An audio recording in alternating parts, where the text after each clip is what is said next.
Terima kasih Anda masih bersama kami dalam podcast TV Show TV Muhammadiyah. Ngobrol sering tanpa boring, cuma di sini tempatnya. Ini di tangan saya udah pegang nih mochi yang dari tadi kita bahas, yang katanya konon lezat sama legitnya udah nggak usah diragukan lagi, karena ini banyak banget resellernya, banyak banget yang pesen, setiap ada open PO sampai membludak, sampai Mas Hadi sendiri kerepotan gitu untuk memproduksinya. Nah, sekarang saya bener-bener pengen membuktikan. Membuktikannya apa? Dengan cara saya mau panggil teman-teman saya yang ada di sini untuk cobain langsung. Boleh dong, Mas Tole, sini cepat. Untuk membuktikan langsung sama Cang. Ayo Cang, sini Cang. Ayo, sini. Ayo sini cepat. Oke, baris dulu, baris. Sambil merem biar afdol. Sini, Chandri. Nah, ini biar kita bener-bener cobain sambil merem, dua-duanya merem. Oke, dua-duanya merem. Oh, di sini, biar afdol. Di tengah dong, di tengah. Ayo di tengah, dua-duanya di tengah. Ini saya semangat nih kalau masalah kuliner. Semuanya harus cobain di tengah. Oke. Merem.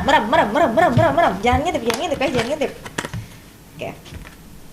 Mas Hadi boleh kasih satu ke teman saya, suapin yang mana aja, nanti biar mereka nebak semua. Merem bang. Sorry. Oke. Jangan ngintip, itu kelihatan gitu kayak Bismillahirrahmanirrahim. Oke. Apa rasanya? Bisa nebak nggak itu rasa apa? Ayo. Kayak ketan gitu ya? Isinya apa, tahu nggak? Enggak tahu. Tapi rasanya gimana rasanya? Ketan. Enak. Enak, dia kenyal. Terus enggak terlalu manis. Oke, udah. Sambil melek. Sekarang sambil dibuka matanya. Oke. Rasanya udah tahu belum tadi makan apa kalau Cang? Ini ya, kayak tape uli gitu. Tapi lebih gurih ya, Bu. Oke. Ini saya bisa nebak dari warnanya aja. Ini yang green tea lapisannya keju bukan? Betul ya. Kalau yang ini red velvet tadi. Nah, itu padahal saya belum cobain, dalamnya kacang. Oke. Kalau satu kata buat mochi kekiniannya apa? Mantap. Kalau Cang apa Cang? Jos kandos. Jadi makan satu kenyang nggak dengan ukuran yang sebesar itu? Kenyang ya? Enak ya? Kalau saya dua. Mau lagi? Kasih. Karena berhubung mau dua, kasih lagi yang satu lagi. Tapi yang beda. Oh itu. Nah itu. Ini bukan onde-onde ya? Iya benar. Karena itu ada wijennya, jangan disamain. Mochi. Mau cobain lagi nggak? Enggak, udah. Udah kenyang. Kenyang. Oke. Jadi gimana rasanya? Kalau itu apa? Coba tebak. Kayak ini ya, wijen. Wijen. Kacang. Dalamnya kacang, benar ya? Benar. Ini yang versi tradisional kekinian lah ya. Ini yang paling legendaris sebenarnya. Original kalau kita bilangnya. Oke, silahkan. Terima kasih loh. Jadi kenyang kan? Silahkan kerja kembali aja. Jangan makan terus. Nah, biar afdol, saya juga pengen cobain. Kalau kayak gitu, boleh ya Mas? Silakan. Dari tadi teman-teman saya udah nyobain, tapi saya belum nyobain, kayaknya nggak seru. Bukannya nggak seru, karena saya pengen aja sebenarnya. Tadi teman saya udah cobain yang red velvet sudah, terus yang original kacangnya sudah, yang green tea sudah. Saya mau cobain yang katanya ini anak-anak suka banget. Betul. Coklat. Ini Bismillah. Saya udah nelan ludah berkali-kali soalnya di Bismillah ya.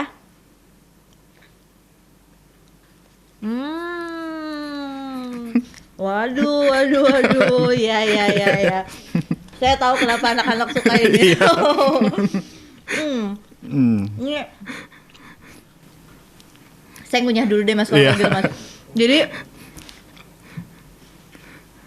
kalau yang coklatnya nih ya, pemirsa TVmu, maaf ya sebelum kalian pesen saya mau cerita dulu aja.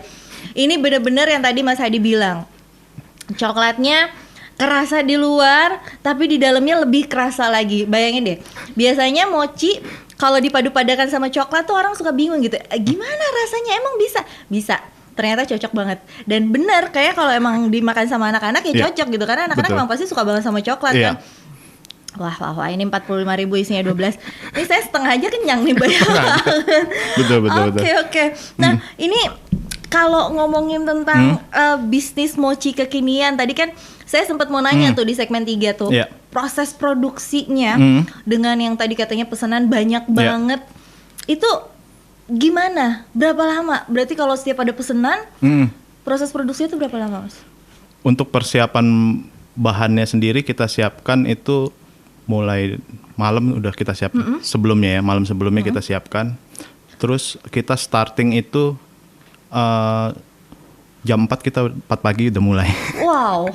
Terus subuh terus lanjut lagi gitu kan. Jadi baru benar-benar finish itu jam 12 siang. Jam 12 siang itu udah siap didistribusikan? Distribusikan. Oke. Iya. Nah, ini ngomongin tentang bisnis bisnisnya Mas Hadi, ternyata katanya Mas Hadi itu punya bisnis nggak cuma sekedar mochi, Iya. tapi ada lagi bisnis yang lainnya. Iya. Itu di depan saya sih sebenarnya sudah ada salut clue-nya. Clue-nya. Tapi boleh diceritakan nggak sih Mas, apa sih ini?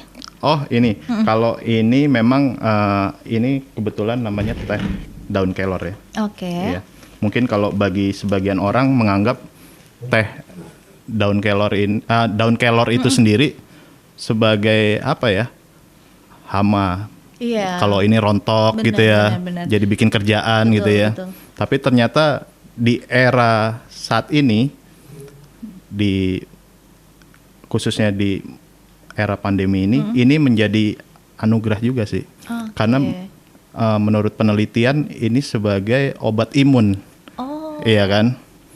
Jadi kandungan dari kelor itu sendiri baik untuk kesehatan seperti itu. Jadi kita coba mengolah daun kelor yang ada untuk bisa dinikmati, menemani untuk ngeteh, Untuk nyemil makan mochi. ngemil mochi juga. Cocok ya. Cocok jadinya. ya, Oke, seperti oke. itu. Nah, ini ada lagi nggak bisnis lainnya untuk kedepannya nih? Kebetulan kita juga kalau lihat di Instagram kita di Kreasi Buning itu kita ada sari buah belimbing wuluh. Waduh. Iya. Itu apa lagi, Mas? Jadi itu juga apa ya, bisa dibilang hama juga ya. Capek, jarang dimakan, Iya, bener. ya kan, belimbing sayur itu ya. Nyampah aja gitu ya. Tapi ternyata itu bisa diolah gitu kan, jadi minuman yang lebih sehat gitu kan. Oke. Jadi sarinya kita ambil bisa untuk minuman segar, bisa juga jadi sirup, ya kan. Terus yang kedua dari hasil perasannya itu bisa jadi manisan gitu kan. Waduh, luar biasa. Jadi memang ya kita pemanfaatan apa ya yang mungkin sebagian orang pesimis nih mau buat apa sih, ya kan?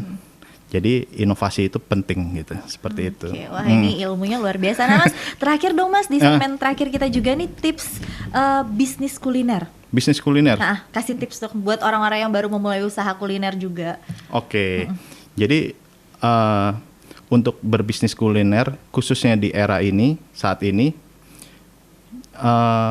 pertama utamakan kualitas, khususnya rasa, seperti itu ya. Terus yang kedua, ya kita perlu adanya penjualan secara soft selling ya. Jangan hard selling, jangan terlalu memaksa gitu ya. Ya kita perlu ada inovasi di situ untuk beriklan gitu ya. Jadi tidak perlu nanti teman, kawan, saudara kita kontak, taunya mau nawarin produk. Monoproduk ya. Iya kan? Jadi ya kalau memang dia minat, ditambah kita ada testimoni dari, apalagi ada testimoni dari para pesohor gitu ya, itu sangat membantu juga gitu kan untuk pemasaran. Terus yang ketiga memang ya jangan nunggu sempurna dulu ya suatu produk ya harus dimulai seperti itu sih. Wah, luar berbisnis biasa. Nggak kerasa loh Mas, kita udah 1 jam nih. Oh, 1 jam.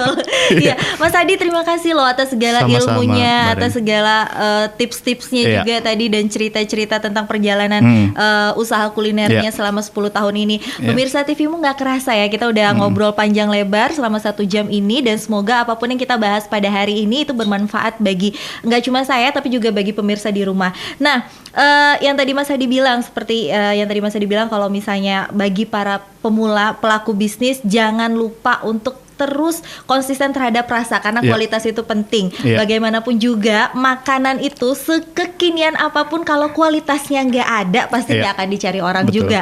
Nah, terima kasih juga, ini salah satu produk terbarunya. Semoga Iya. sukses Mas nanti Iya, atas terima semua kasih. produk-produknya. Untuk itu saya Reni Risti pamit undur diri. Terima kasih untuk sudah menyaksikan podcast TV Show TV Muhammadiyah. Ngobrol sering tanpa boring cuma di sini tempatnya. Wassalamualaikum warahmatullahi wabarakatuh. Waalaikumsalam.